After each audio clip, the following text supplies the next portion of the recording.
Hi there, I'm Chris Sessums, Director of Academic Affairs at D2L, and welcome to Between Two Moose, a show where we get to unpack and untangle the day's events around education technology. And I'm joined by the effervescent Kenneth Chapman, VP of Market Research. Ken, Howdy, Dr. welcome. Sessums. So we're in a little bit of crazy times right now, and we're going to usurp some of the topics we had planned to talk about to talk about the elephant in the room and everything that's going on with the education response to COVID-19.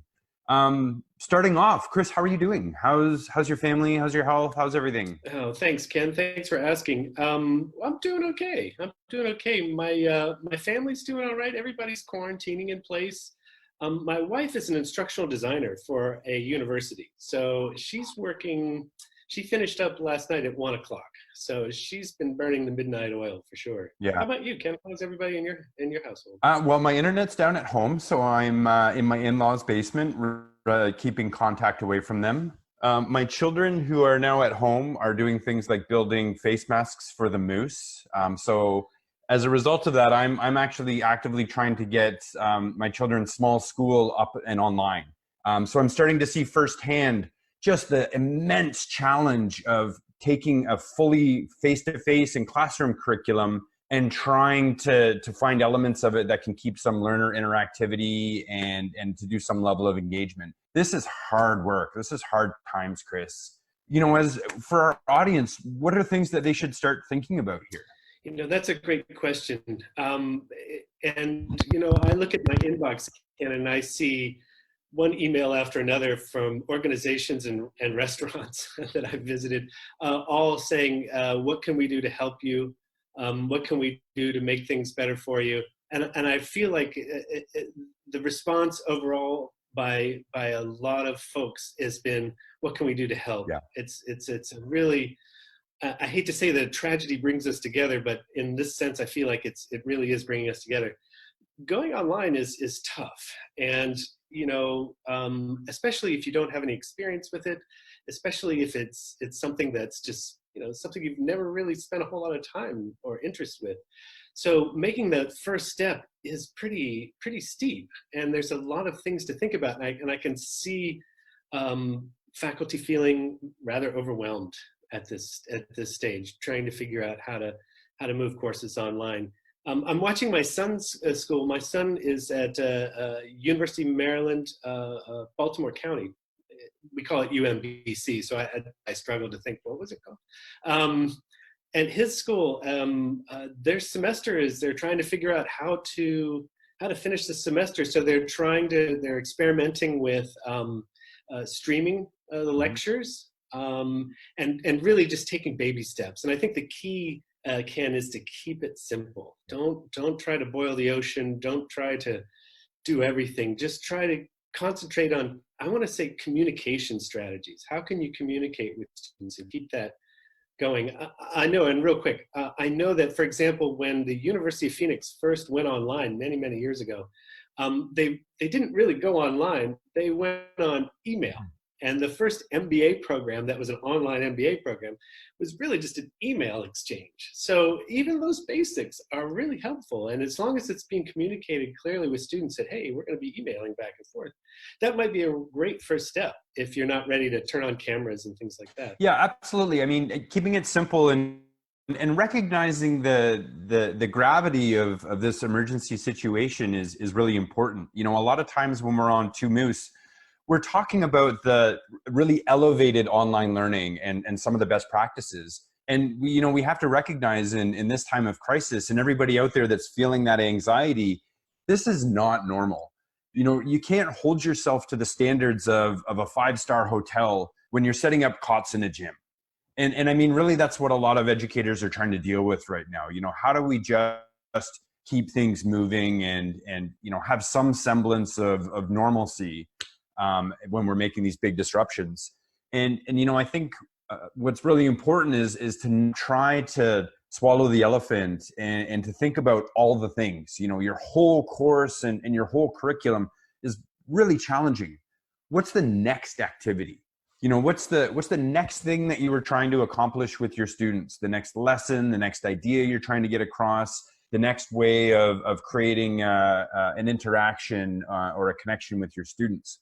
And it's important to think about those things at the human level and at your goals level before you start really diving into all of the tools and technology, because so quickly those things can get overwhelming and you can get bogged down in the clicking and the finding things and the settings, when really that strong understanding up front of what do you want to do next and what is my crawl? What do I just need to do today to get things going and to explain to my students? And then later we can worry about what is the walk and what is the run, to really take some of the practices on that we talk about in other episodes.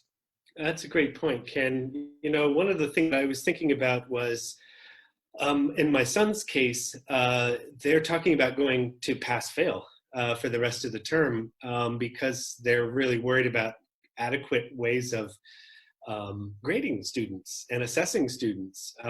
This is something that has caught many people off guard, how to give assessment in a way that is robust and frankly now how you do it at home.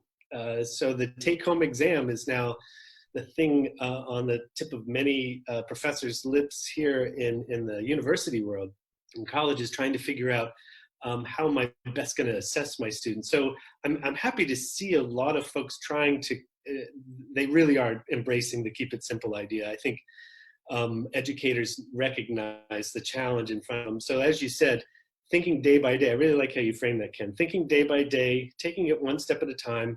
And I think we've talked about this before, this idea that one of the challenges of being an educator is most every educator I've met is a perfectionist, and they really struggle with the great good sort of dichotomy. How do I keep just focusing on good right now? And I think that is the key. And I think, I want to say,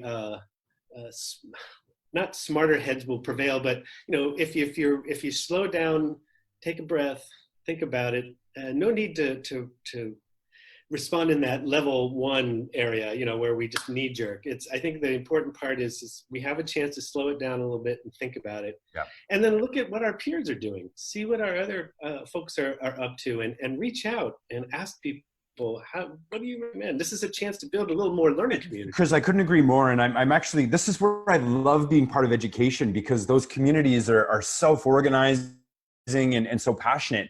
But it's really important to remember that, we keep throwing around this idea of social distancing. I don't love that term. It's physical distancing that we're trying to accomplish. Now's the time more than ever to bring those social networks in close, particularly when there's expertise and just people that can understand what we're going through and what you're going through. You mentioned, some of the ways to look at going online. One of the things that I've talked to a bunch of different educators. I've talked to people that are really advocating for a lot of research-based practices. And again, there's tons of resources out there. We can make some of the links available there. There's some really great efforts going to assimilate and assemble everything that's being produced at the individual university and college level. But really simple things like show your face. Take a moment to take a recording of yourself with a webcam. So that there's a bit of a personal connection, and it's not just me interacting with a website, but there's a human being behind this. They are also experiencing challenges, disruptions. Share your anxieties. If it's the first time that you've been teaching online and you're not sure how it's working, talk about that. And this is one of those really rare times I've found in working in education that some of the things I've learned as a technologist are actually valuable. And that's this idea of agile development. So, in agile development, perfection doesn't really exist out front. It's create a thin slice, crawl, what's that next activity, and then fail fast. And the way you can fail fast and do so in a way that continuously improves is ask your students, talk to them, find out from them, how well is this working? What else would you like to see? Are there ways that you can demonstrate what you're understanding or your knowledge or to share, and think about what are actually practical and pragmatic for you to develop into the course, on an immediate term, or, put it on the laundry list of things to do down the road. But that continuous improvement sort of mindset can go a long way to feeding that perfectionist ideal, but staying practical in the moment when we're dealing with a pretty overwhelming emergency. I really like that advice, Ken. And I can't highlight enough or underscore enough this idea of communicating with your students and going, well, I am stymied right now. I'm trying to figure out how to do this. There's a certain humanity, I feel like, that sometimes as educators we distance ourselves from. In other words, we're not, I don't mean this in a negative sense, but we play a role as educators, right? We are the sage, we are the knowledgeable, we are the subject matter expert, and there's no denying that. But when it comes to this particular situation, nobody's an expert on how to overcome this situation that we're in right now. So I think it's imperative to just really, I love how you said that, Ken. Communicate with your students, talk to your students, go, hey man, this is what I'm thinking. We can do it like this, or we could do it like this. I want to say pull everybody into the decision-making process. And that's an important component of keeping or sustaining a learning community, which I think is the real secret sauce here, to utilize these tools to build that community. And again, the foundation is communication, just really openly communicating with folks. I couldn't agree more. Yeah. And the build fast and move on and break it, move on is a great idea as well. Yeah. And you know, in talking, I went back and talked to some sort of mentors and educators that I've met over the years, preparing for this episode. And one of the things that kept coming up is they were sharing their expertise and, you know, what's worked when they've helped other teachers and instructors go online. Is really through that understanding the student needs. Think about the instructions that you're giving. You know, think about what needs to be explained, because every time that you take a question or an area of uncertainty away from a student, you either prevent them from becoming disengaged or anxious and having friction against what they're trying to learn. You take away them asking you for one-on-one time to do the technical support and the explanation when you have a big enough job already to move things along, to moderate, to assess, to guide, to coach, that you don't want to be doing tech support on things that can be designed into the system. And that can be as simple as check it on the phone. Whatever you're putting up online, look at it on a phone, because odds are a good chunk of your students are going to be using that as their primary device to interact with your content today. That's so true. Mobile is kind of is the way that we're all going. And it makes a lot of sense at this stage. I'm also thinking about as educators are moving online and starting to feel that out and see what that works and it feels like, I want to plant a seed to suggest that in the back of your head, think about this in terms of a longer term strategy. This is an opportunity to do a little planning at this stage as well, and think about and I hesitate to say this, if this were to happen again, or, you know, heaven forbid, we're locked in for 18 months, which I've read the numbers, that's a possibility. So now's an opportunity to start thinking about, well, how would I do this? This is a real, I'm an optimist. So I tend to look at these things and go, all right, what can I learn from this? And then what can I do moving forward? Thinking about this. And I think we're going to have a whole lot of interesting outcomes of this. There's the world of education is going to be a different world, like much of the rest of the world. But education itself, we didn't realize how dependent we were on everybody in the same room at the same time.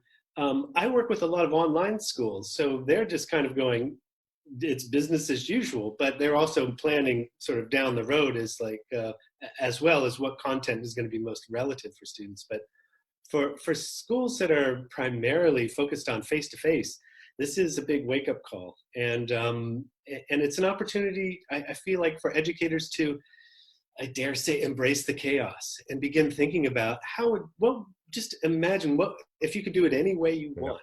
Just start there. Like, if I could do my course any way I want, what would it look like, and how would I set it up? Because we're going to have that opportunity, I think, coming up real soon. Yeah, and I think it's really important to think about those two things really separately too. You know, what gets done and what is feasible to stem the tide right now shouldn't constrain the thinking and the imagination that goes into what do I want it to look like. we're all building stopgaps right now. And some of these experiences that are going online right now, maybe they won't stay that way long term, whatever long term looks like, but many will. And I think what's important is to look at how to best exploit the delivery format as you're experiencing it. One of the things that technology does really well and is well positioned to support educators is to automate things. So there's lots of opportunities where you can look at when you're watching your students progress, and you're seeing what are those little points that they need a nudge, or that when they get a recognition of their progress, that they're engaged, that they're bought into the process. Those types of things in a lot of modern technologies can be automated, and those patterns that you have insight into as the educator can be set up as rules and automated, and continually kind of letting you focus and elevate your time and energy into those more one-on-one approaches that are less pattern-based. Looking for more authentic assessment vehicles, because if we can assume everybody has a device, for example, they can start to capture more authentic and real world and personal expressions of how they understand a concept or an idea. So it's really important, as we're, like you say, it's a chance to step back and think, what could this be? And look at that art of the possible. And again, when a bit of that vision is understood, when a bit of that, what do I want to accomplish? Then all of these tons and tons of resources and links that we all have access to become a little bit more relevant and have some more context to them, instead of overwhelming Google sheet of knowledge. That's true. I've gotten so much great support from every tech vendor that I work with is offering me all kinds of insight. And frankly, we are too at D2L. I'm very proud of the work we're doing at D2L. If you go to our homepage, you'll see that there's a coronavirus, a COVID-19 banner at the top. And if you click on that and to learn more, you'll find that there's lots of good resources there if you're a Brightspace user. We know that there's a lot of things to consider there, but we tried not to overwhelm you with information there. We really tried to keep it simple, but we'd love any feedback that you have. If there's something that you're not seeing up there that you'd like to see, we'd really appreciate your feedback on that, because our first and foremost goal at D2L is to make sure that you are safe, your family is safe, and beyond that, the thing that motivates us, part of our mission, I feel like, Ken, is that no learner falls behind. Exactly. I know that we at D2L are working around the clock now to make sure that we can support our customers, to make sure that they are able to reach their students and engage with them the way they need to engage with them. So it's a lot to consider. It's a lot going on. But I think the secret is just being compassionate about all of this. Yeah, empathy is key, and yeah, I mean, if I'm to make a final thought, it's to key off of what you just said. Access is so important. I mean, we talk about accessibility and things like that a lot in a blended and classroom environment. Never is a bit more important as we're very hastily moving online. So to whatever extent you can think about, where and how can I eliminate any barriers to my students utilizing what I'm doing online? Think about those things. Sometimes streaming a lecture can be less accessible than recording it and having a transcription and captioning, for example. So it's really important at this time to think about things like accessibility and barriers, even who has access to a device or an internet connection as you're creating activities. So if there are resources that D2L can provide to the community, again, we would love to hear feedback on that. For those of you that are in the weeds here and that are struggling with these challenges on the day-to-day, I just want to extend a really personal thank you. There's the health response that's going on and all the first-line healthcare workers. Just as important as the education response. I mean, the way that as a society we're going to get through pandemics like this and global issues in the future is education. It's going to ripple through our communities. It's going to ripple through generations. And the continuity that you guys are providing right now is critical to that. So thank you. Well, thanks for saying that, Ken. And with that, I think it's time for us to sign off. And we look forward to coming back next month with a new episode. Actually, I think we're going to do another one. Oh, yes. In April. Yep. That's right. definitely have one planned in April. We've got a special guest we're trying to line up for that one. So we look forward to seeing you again on the next boost. So again, chin up. We love you guys. Stay healthy, everybody.